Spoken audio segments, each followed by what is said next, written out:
Welcome to another episode of Giorgio Says the Podcast. I'm your host, Giorgio. Before we get into today's episode, I just want to thank the Patreons again for subscribing. I just dropped a new episode Friday, so go check that one out. It's kind of a mashup of different things, but really interesting topics. And actually, I'm still kind of looking into some of those things. So it's going to be very much an ongoing for some of those things as they get uncovered and I continue to figure out where the breadcrumbs are leading. Nonetheless, but for today's episode, there's a couple things going on, obviously, as always, but this time it's kind of interesting because we have some new updates via Kelly Dodd that I want to get into, as well as there's some drama over in New Jersey, and Teresa is currently filming her wedding special. So there's a couple things going on pertaining to the finale of New Jersey. So I'm going to get into that. And also, I got to interview James Pratt. He is an actor director.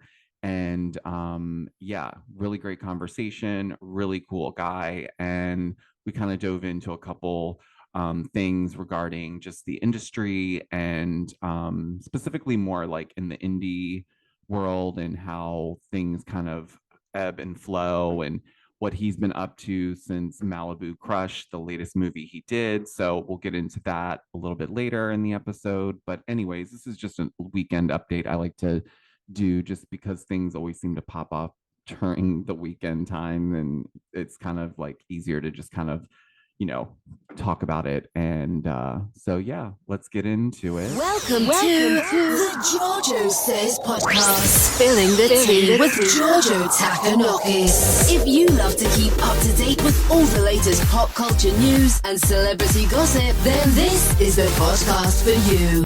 Now, please welcome your host, Giorgio Takanokis. Okay, so first things first, let's get into the news that Kelly Dodd shared with Elizabeth, who she was just a one-season wonder on Real Housewives of Orange County. And you'll also remember she was the one that had the, dare I say, mentally unstable ex-boyfriend who basically barricaded himself inside of her house and like the police got involved and luckily nobody was harmed, but it was definitely like a scary moment for her. But nonetheless, she was on live with Kelly Dodd, and Kelly Dodd, I guess, spoke to Dorinda, who then told Kelly that she was basically going to be asked back, and as well as Phaedra.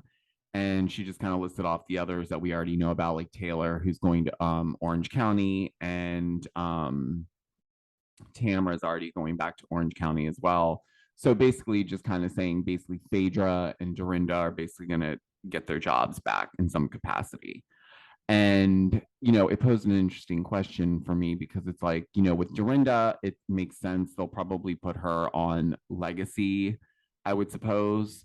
But with Phaedra, I don't see her going back to Atlanta only because Candy has made it super clear that she's not going to film or be on the show if Phaedra's on. And I would think that even at a friend role, Candy wouldn't want to be on the show with her because she's still going to have to like be in situations with her. So the only other thing, and I, brought this up in a previous podcast and talked about it on TikTok a little bit, but I think it looks like they're positioning it so that she does go to Dubai. And from what I've heard, they have renewed for season 2 for Dubai. So it would make sense to bring in Phaedra at this point. I mean, she does have business over there. She already seems to have some sort of connections over there. So I think it's a really good move. And I think, again, it seems like Ultimate Girls Trip was basically just another like demo reel for these ladies to try to get their jobs back if they wanted them. The only thing is I'm just hopeful that at some point we give Brandy another shot, because I still think that there's a really good opportunity for her to come back onto Beverly Hills and really kind of just, I don't know. I just feel like it would just kind of mix things up a little bit more. And I just think it would help shift the dynamics a little bit. But I guess we'll continue to wait and see how that unfolds. But yeah, it's very interesting. I don't know what's going to happen with Kelly Dodd though, with sharing that. I don't know how she gets away with just spilling all this like tea. And usually people will say like don't believe her, but then 9 times out of 10, the stuff that she says, it is true. Like, so I mean, I wonder if Dorinda's going to be pissed at her for doing that, though. I would imagine. Well, I don't know. Or I hope it doesn't like spoil the opportunities for Phaedra. Like, I hope that didn't like mess it up. You know what I mean? I hope not. What else? What else? Yeah, no, we need to talk about New Jersey right now because things are really getting crazy over there, it seems. They just wrapped their season finale party. I think it was a couple nights ago. And there was a couple DMs coming my way, basically giving me some like context to what was going on leading up to the party even. And I had even reached out to a couple of my sources just to see like what the vibe was, because I think the party was at Dolores's boyfriend's house, I believe. So, but nonetheless, I had heard that there was uh a big issue at the party. I mean, that's to be expected at a finale party, but nonetheless, it wasn't clear what the issue was. But then later it came out that Melissa and Joe were no longer attending Teresa's wedding. So, and this is just leading up to Teresa filming her, I think it's a 4 episode wedding special, because the way she initially, I think people thought that they were going to film it for this current season that they just filmed.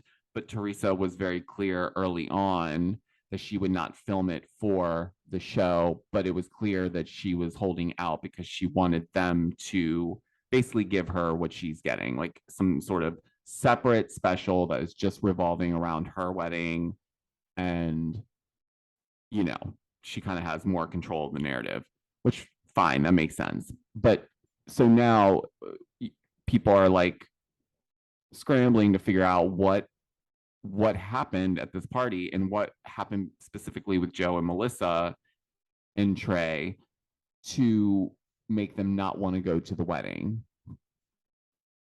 Because even previously there was issues with Joe and Louis because they had gotten into a blowout apparently. So it seems like there's a lot going on, but a lot of people are also saying that Margaret has something to do with whatever occurred or like whatever backfired at this finale party, because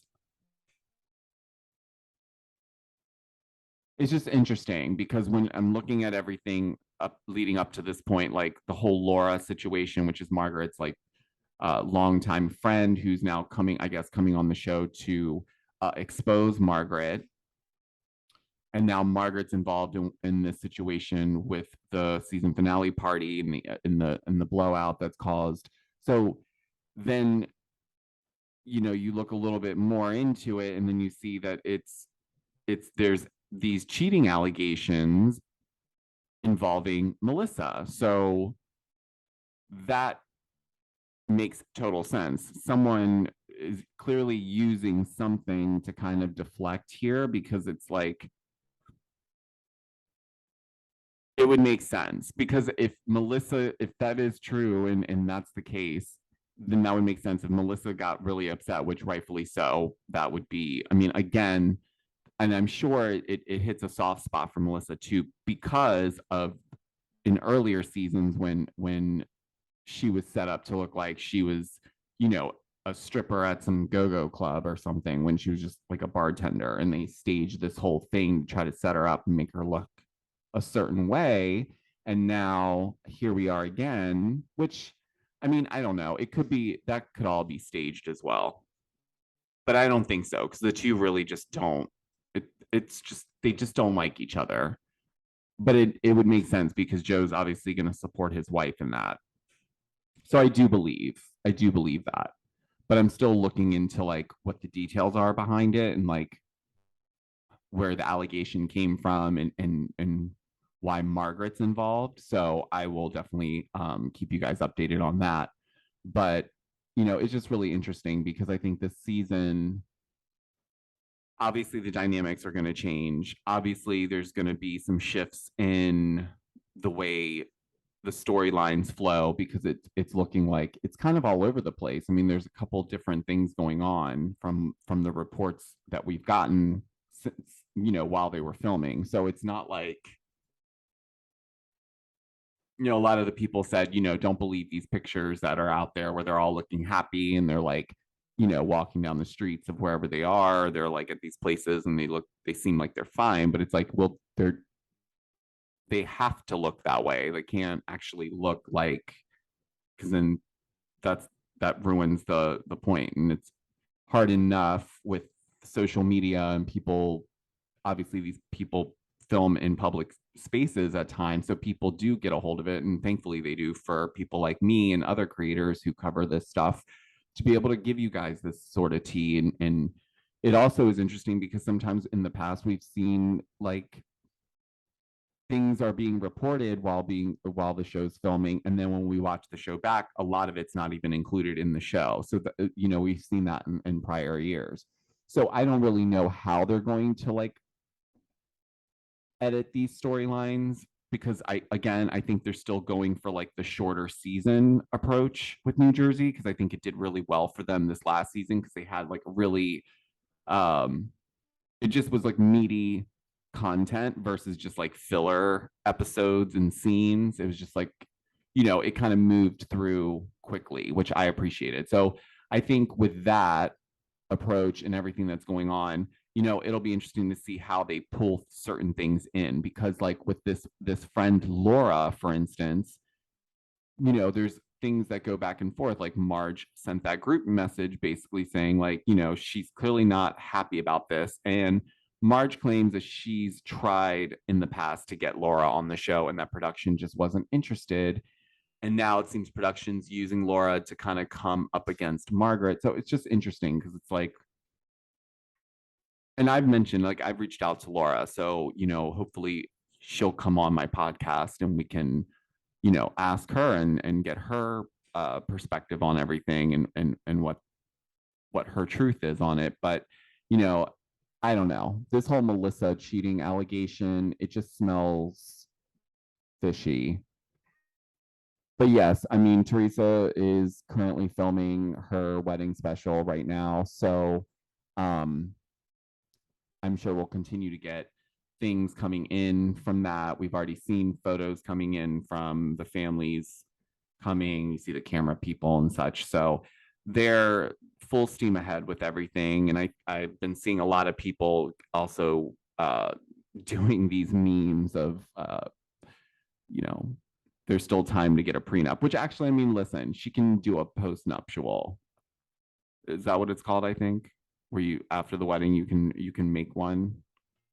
I mean, there's still time. It's not unlikely, and we don't know. Maybe she has. Maybe she's just putting that front up because it's getting people talking. It could be just another strategy. I can't imagine whoever is helping to manage her financial assets and such are not going to advise her strongly to do that. I don't think just the audience is the first group of people to introduce a prenup situation to her, especially after everything she went through with Joe. So I think some of that is just played up a little bit more just to get people doing exactly what we're doing. Like, you better get a prenup. How could you not get a prenup? What else is going on? No, I'm excited. I listen, I don't want to talk too much on Dubai on this one because I want to do a full on I want to do a full episode breakdown of the full season one, particularly after watching the reunions, and make it like a deep dive, if you will. And I'll probably end up doing that with my partner. So, because we both have had in depth conversations around Dubai and what we think works and what doesn't work. And just the recent episodes proved to be very interesting. And I think the storylines are shifting now that we've gotten to know some of these ladies. I think things are looking up. So I think I say that to say I think Phaedra would bring a great story to that. I think she'd be a great addition. Because I mean, again, she proved on Ultimate Girls Trip that people want her back on their TV screens. And I said this in my last podcast episode, I think too, is I'm ready for Phaedra to come back. I'm ready for her like shade. I'm ready for her fun, like, you know, sassiness and all of that. So I think it would just be a really great way to like add another layer to the group. But there's a lot of interesting stuff there in Dubai. And I think there's still a lot of people that, you know, disagree with me on this and say that it's completely boring. But I mean, we could argue that a lot of season ones were boring. If we went back and watched season one of Beverly Hills, was it the most compelling outside of the glitz and the glam of just the wealthy of Beverly Hills and the backdrop of it? Not necessarily. It wasn't like if that was going to be the one thing to sell it, I don't know if that would have been it. So it's like a buildup, and I feel like we're getting to the end of the season. They've clearly filmed the reunion, so it'll be really interesting to see how that goes. But I definitely think Phaedra would be amazing on that cast. I also saw a lot of people saying Stanberry should not be on the show. I'm kind of neutral on that. I think she just had a lot of pressure being the only one that was, dare I say, the most famous in terms of like TV personality because of Ladies of London and such, and the relationship to Bravo previous to this. So it just, I think naturally she's going to get a lot of that pinned on her just because I'm sure the ladies felt a little intimidated to some degree because she's been down this road before and maybe they felt like they needed to band together so that, you know, and she's a little bit on the drier side. So, you know, if you weren't adjusted to her humor or the way that she interacts, then yeah, I could see her rubbing people the wrong way. But I think at the end of the day, we need some other dynamics to kind of break that down. And I would love to see a Phaedra and Stanberry like interaction. That would be really interesting. Nonetheless, anyways, well, I don't want to keep ranting on and on, but I do want to get into my interview with actor director James Pratt. He was nice enough to literally get off of his flight and jump on to just chat with me. He's done a lot so far. In just 2022 alone, he's won Best Actor at the Los Angeles Film Awards. He's also won Best Actor at Beyond Hollywood International Film Festival. He's won Best Director at Cannes Film Awards. He's also won Best Actor at the New York Movie Awards. His latest movie that's out is Malibu Crush, which actually I watched before our interview, just because it's really funny. But we talk a little bit about genres of movies that he's kind of, you know, gone back and forth on. And then we kind of get into like the industry and such, and he kind of gives his perspective from his point of view and his experiences, and just really awesome conversation. Learned a lot, and definitely, if you haven't seen the movie Malibu Crush, you should definitely check it out. It's definitely got a Dumb and Dumber vibe. So if you like that type of comedy, it's definitely up your alley. You should definitely check it out. But without further ado, let's get into my interview with James Pratt, and I will talk to you guys next week. Don't forget to check out my latest Patreon. If you're not a Patreon subscriber, just go to patreon.com/Giorgio says. I have 2 different tiers, and I will talk to you guys on the next episode. Bye. All right, guys. So we have James Pratt. I told you earlier in the episode we were going to be speaking with him. He's an actor and a director, and he's been quite busy, but he's already been winning for 2022 because I'm just going to read James a little bit about the awards you've won thus far. So you've won Best Actor at the Los Angeles Film Awards. You won Best Actor at Beyond Hollywood International Film Festival, Best Director at Cannes Film Awards, and Best Actor at New York Movie Awards. So how does that make you feel? Because we're not even close to the year ending. By the way, hi, how are you? Yeah, well, first of all, thank you very much for having a chat with me. It makes me feel like I don't have a life because I'm just putting all this time into work, and obviously, like, far too much work at the moment. But it's also a little humbling because, last couple of years, it's like been all work, and I guess this is the payoff. You're starting to see the fruits of your labor starting to kind of like come into fruition. So, Yeah. You just got off a flight, I think. Yeah. So I again, like, kind of just to answer that question.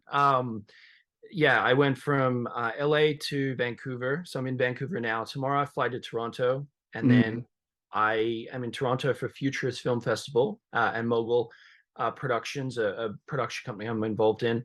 And then I fly back to LA for 3 film festivals in September. And then I fly to Toronto International Film Festival on the 8th of September for a week. And then back to LA. So oh my gosh. So you're booked up, booked and busy, as they say. Yeah, I'm just getting those airline miles, like just getting them going. I was gonna say you should have status on one of these airlines by now, I would hope. Yeah, I mean, probably not as enough as I need, but yeah. let's say I've moved up. I've bumped up a little, yeah. Good deal. Okay, so now the last movie that you have out is Malibu Crush. So what was that movie? Because I spent some time, I watched it actually, and it was interesting because the storyline's really funny. But like, what interested you in that specific character? You know what? It's kind of and just for anyone listening, because you would have picked up, it's got very much like a Dumb and Dumber vibe to it. Yeah. It's definitely not like a smart movie where people walk away going, oh yeah, like that's like a meaning for something in life. It's it's probably just a little bit of influence from when I was growing up. I had these friends, and we just would be more interested in having fun, and I guess you could say almost like running scams, just mischievous sort of stuff, surfing and doing scams.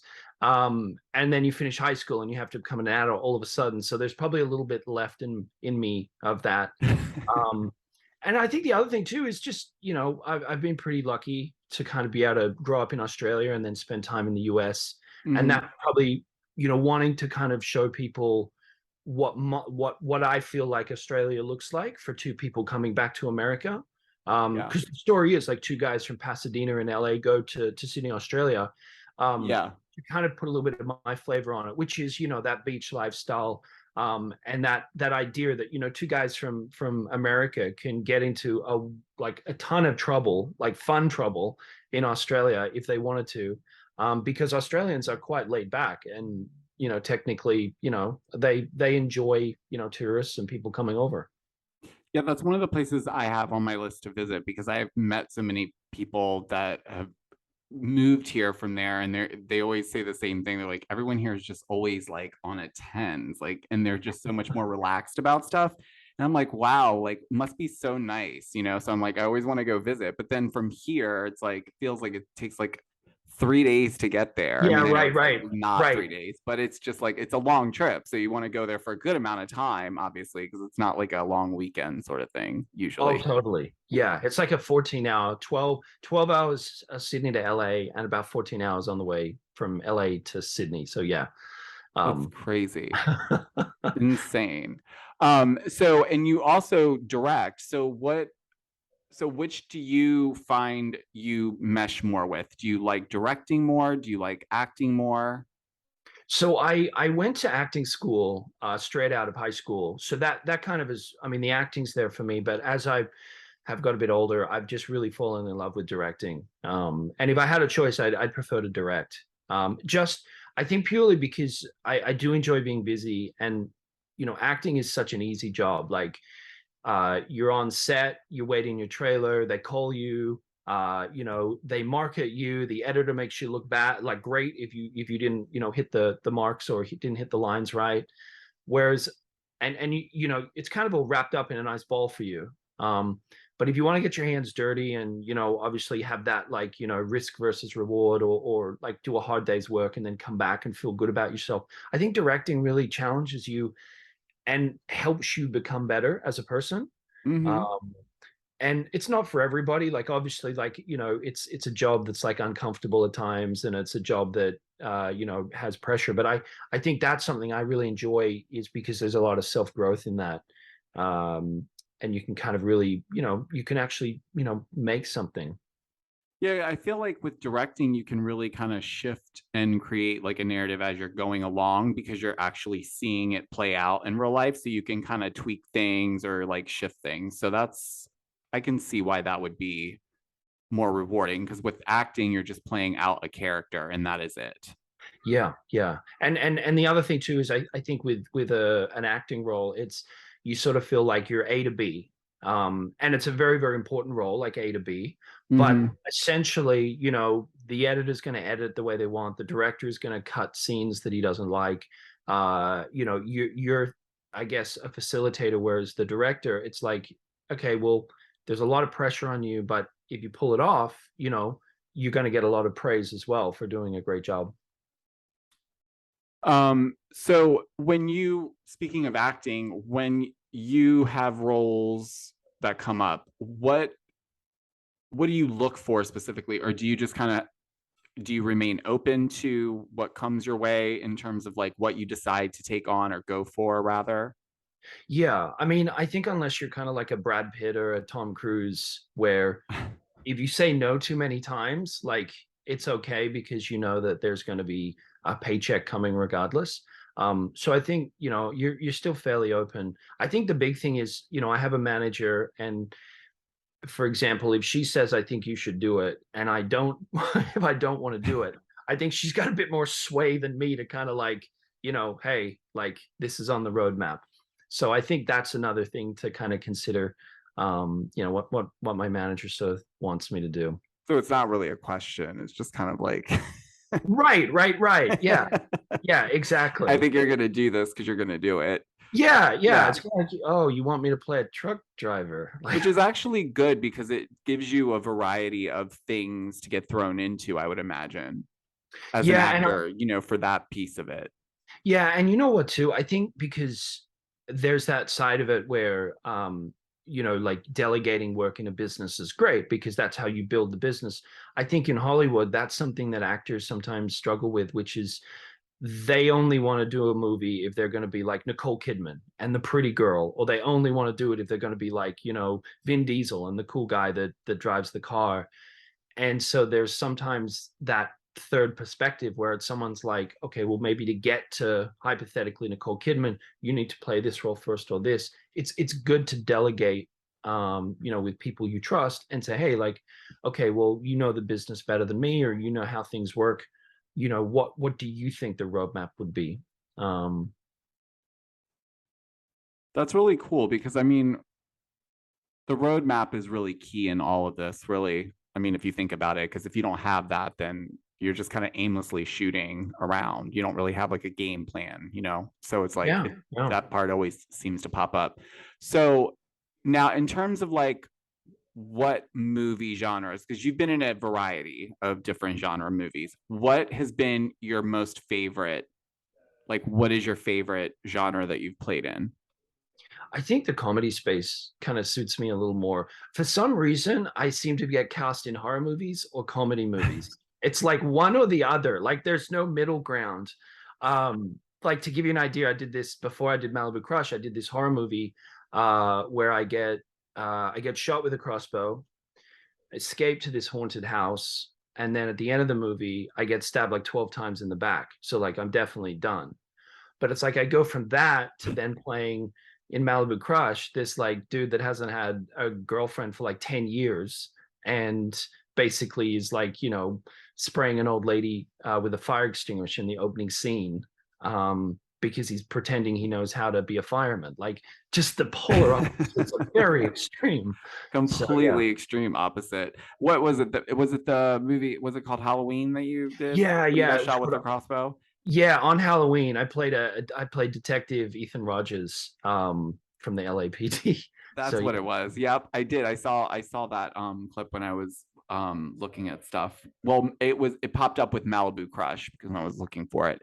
But so then tell me this, and then I know you're busy, so then I'll let you go. But I want to know, like, since you're like you've directed and you are a director and you prefer that, what would be your dream movie, like the genre, and what would the lead, like who would the lead actor be in it?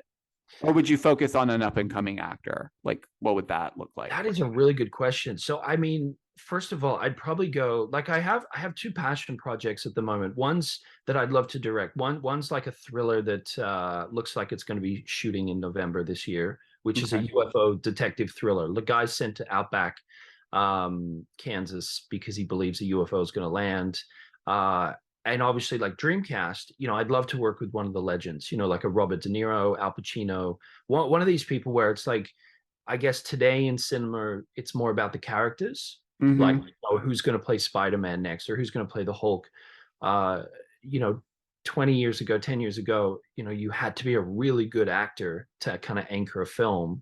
And Mm-hmm. that's when you sort of had like the Al Pacinos and the De Niros, and in a lot of ways, like Leonardo DiCaprio, I feel like he's the last one left. Where if they do a film, like they're really going to have a proper performance that no one else could kind of play that character. So I feel like getting a chance to have some like an opportunity to work with one of the legends would be mind blowing. Yeah. But on the flip side, if you said, look, if you can't do that, what's the other one? My other passion project, I'd love to do this really just basically Dumb and Dumber 4 comedy about a speedboat salesman that rips off 4 Japanese businessmen that are trying to hunt him down, and he's basically hopeless. Like again, same thing. Like he sells speedboats, but he doesn't have a boat license. So that kind of comedy is kind of like Malibu Crush. Let's just keep going with the Dumb and Dumber theme. Yeah. I was just gonna say, I think right now with everything going on in the world, we need more of that type of content. Something like, where it's not like super, super crazy. But then like for me, I love thrillers and like horror mill. So like I like both too. So they're both very extreme, but I don't know. They're No, you enticing make and it. You entertaining. make it. No, you make a great point, because if anyone's wondering why there's so many horror movies out right now, it's because there was like a huge, like excessive production of them during COVID. Because with a horror movie, like you don't need to have terrific cinematography, or you don't need to like have like major action scenes. It's just to scare the audience, so people could shoot that while still being isolated or with like limited crew and cast. Um, so there's a lot of those out right now, but people are still scrambling to kind of, during COVID, they couldn't shoot romantic comedies or action because there was just too many people on set. So do you find, and then I will let you go, Sure. but if when you talk about production and stuff, when you work on a film, like how do you know what you need? Do you take it on like personally? Do you find yourself having to network with a small like production team? Like how does that? So usually like the kind of the inception of a feature film is, it starts with the script, and then there's a kind of a budget breakdown. And depending let's say, who wrote the script, if that person wants to direct it or they just want to give it to a producer. But usually it's sort of filled out in the idea of, here's a script. Producers will then get a budget breakdown, or one or two producers, and then they'll start filling in the blanks, like who would be the lead roles, which location would we shoot, could we get tax credits if we shot in this location. Like for example, you shoot in New Mexico, you get 35% of the budget back. Oh, wow. So, The same. location does matter when you're shooting. It does, yeah. And that's the thing where it's like, so you kind of break the script down, and then the key thing there is, do you have the finance? And sometimes you have to, get a pre-sale. Sometimes you have to raise the money yourself, or sometimes, again, a production company will say, hey, this is a great script. We have to make 4 product or 4 feature films for our, contract with Netflix. Let us be the co-production on this one, and you'll get an outward deal with Netflix, but we take on 50% of it. So it's kind of like building a Lego set. Like you start with the script and then you build it out. And you just, again, like sometimes if you're just starting out in the industry, like, or if you're an indie filmmaker, it's like sometimes the best thing is if you get a budget breakdown, because a lot of people say, I couldn't shoot that movie for more than like, $5 million. How could you rewrite the script to shoot it with what you have? And that's what I think the new version of filmmaker now is, where, maybe their dad owns like a speedboat company. They're like, hey, let's use all these speedboats. I can get the cameras for free, but I will need money for editing, post, composer, and the essential things. That makes total sense. Wow. Okay. Yeah. So I learned a lot about that.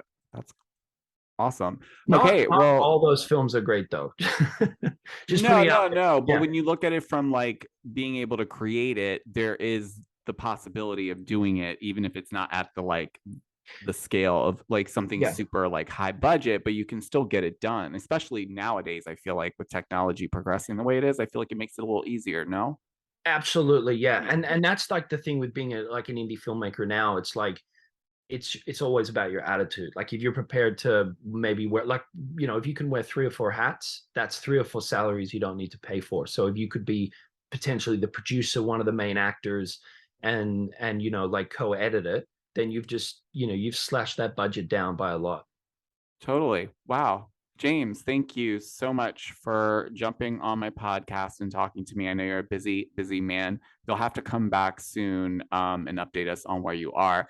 And I think you said you're flying out tomorrow. Flyer, yeah, start that next crazy leg of the, the journey tomorrow to Toronto. Yeah. You'll definitely need to get your rest. Well, thanks again for speaking with me. And I hope to talk to you very soon. And good luck with everything. Safe travels. And I will talk to you guys very soon. Thank you guys. Bye-bye. Thank you.